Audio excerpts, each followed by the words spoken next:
Hi, welcome to the Andrew Buckle book review of, well, and sort of unboxing. I've only just got it. So here's the box. Really comes in a very nice packaging. This is the John Buscema Marvel Heroes, and it's really substantial. It's about 176 pages, I think. It's quite a hefty tome. You can see the size there. It's quite, there's my arm, so you can see the size. Now, it's not massive double up to wherever it is size. It's obviously just a more standard size one, but it's still pretty substantial. You can see that. And it is hefty. So let's just move that out of the way. I'm really pleased the packaging came so well, because yesterday I got one that was for with the Cull the Destroyer, and that was in the most flimsiest of packaging, and actually the book was heavily dented. This one has come in like 3 layers and took me forever to open. However, it's really quite substantially nice and not damaged in any way, which is always good. And you can see there you've got beautiful binding. This is a lovely, substantial, hefty book. However, what's in it? Got a great, lovely introduction. Always love an introduction, and that's by Joe Jusco. And then you've actually got the contents. So let's just go through the contents so you can see table of contents there. So you can see what sort of things are going to be in it. But I'm going to quickly say it because otherwise it's very small print. So complete stories. You've got Avengers 51, Submariner 24, and Thor 197. Now, personally, they're not my favourites of stories, which is a pity, those complete stories. I mean, there's some good, they're okay. Nothing wrong about the collector's story, nothing wrong with the Tiger Shark story, and nothing really wrong about the world story. But they're not great stories. They're okay. You've got covers. You've got 54, Avengers 54, I should say, Avengers 57, 59, 60, 61, 62, 74, 75, 77, 79. Could go on, obviously, 84, 90, and so on. There's a load of them. Interior pages, you've got Avengers 47, Avengers 50, one from 55, lots of pages from 58, lots of pages from 75, lots of pages from 79. You've also got lots of pages, well, actually most of the others are all about 3 or 4. You've got like Avengers 105, Avengers 124, 125. And also you've got Fantastic Four, you've got 107, 108. Got a lot of pages from 112. Also you've got Fantastic Four scripts by Stan Lee. Interesting. Don't know what page that's on. Anyway, you've got here miscellaneous. You've got loads of Our Love Story. You've got Our Love Story 20. Pro Magazine one, Wolverine Bloody Choices, page 43. Foldouts, and I'm not so keen on the foldouts. Have to say foldouts, but the foldouts are great because obviously, because you know you'd obviously get a much bigger book if you wanted the actual covers, because obviously they reduce the size down a bit. Got the original covers like that. So let's just go through these, and just got some more books just arrived. I just heard some noise in the background. So here's one part of the collection. Now I just don't think the artwork was the best for this.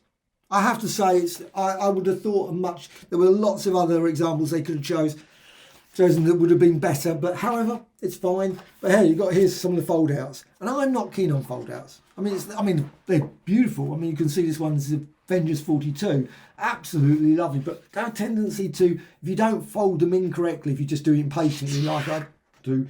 This one is Avengers 48, and you can see, and obviously the Black Knight one, absolutely glorious. Absolutely beautiful, crisp artwork, but it is nice to see them like this. All the same, I'm not complaining about the fact they've included them, but I just sometimes fold outs because, of course, the pages were not folded like this, so it's slightly odd to look at. However, you've got Lady and the Tiger Shark. Great little story, that one. But actually, the artwork is superb. I really love the artwork of that one. That's I think it was issue 4. Certainly it was issue 4. Maybe not 24. 24. Was it? Let's just quickly go back. Probably going to do thing. Probably, of course, now won't be able to get to that page. That's always the way when you're doing these sort of things. That doesn't have the cover, actually. That's strange. Maybe the cover's somewhere else. So you've got that Jim Mooney there. Oh, thought that was an earlier story. Maybe completely mistaken on that one. And then you, of course, got the Thor one there, and the Mangog, and a couple of others. It's an unusual story. You've got, is it Mangog's in this? Mangog, Mangog keeps turning up. There's Mangog. So you've got Mangog there, and Odin's just. But again, I don't think the art is as great as it could have been. However, it's got, of course, the classic one there. I mean, 57. I mean, it's just an absolute brilliant one. And of course, one of my favourite stories. I love that one. The Masters of Evil. Always brilliant. Number 54. But you've got other ones. You've got the brilliant one there, 75, Quicksilver there. You've got a Fantastic Four one, you've got a brilliant Hulk one there. Love that one. Absolutely great. And also you've got this, which is I think is great, My Love.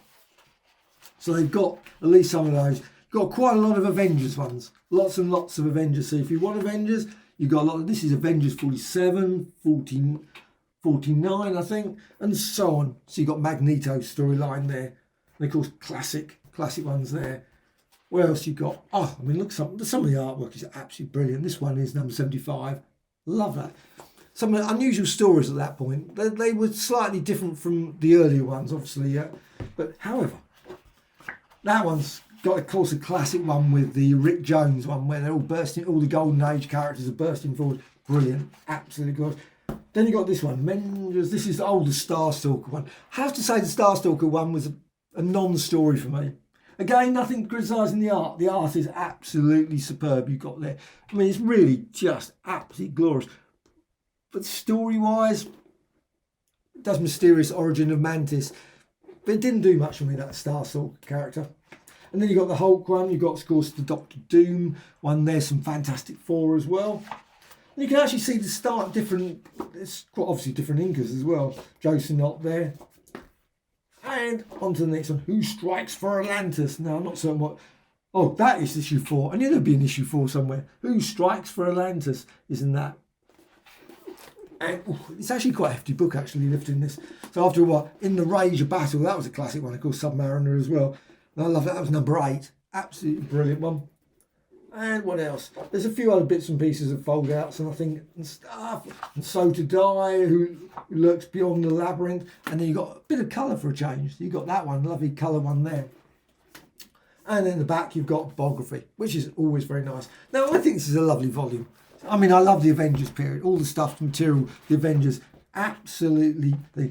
But the stories that they've chosen, I wish they'd chosen some others. Maybe they just didn't have full stories of some of the other ones. But still, I think this is just an absolutely glorious volume. I mean, this is absolutely cracking. But the only trouble again, as I always say, you can see there, the fold-outs. You can see what happens with fold-outs. And I bet you if I turn to those pages, they're the fold-outs. You can just see they always leave a gap in the thing. And if you don't put them right, and there's another fold-out here, let's just pull this one. This is Submariner number 1. You've got another fold.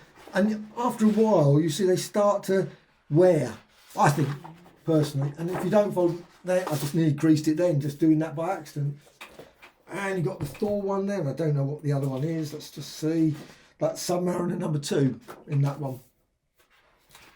And, well, still, I don't know if other artist editions have done it that way, where they've got the folder. I'm just a bit concerned about that. However, this is absolutely beautiful. I love John Buscema's work. Absolutely great to see and to be able to study it all the way through this. It's just going to be absolute joy.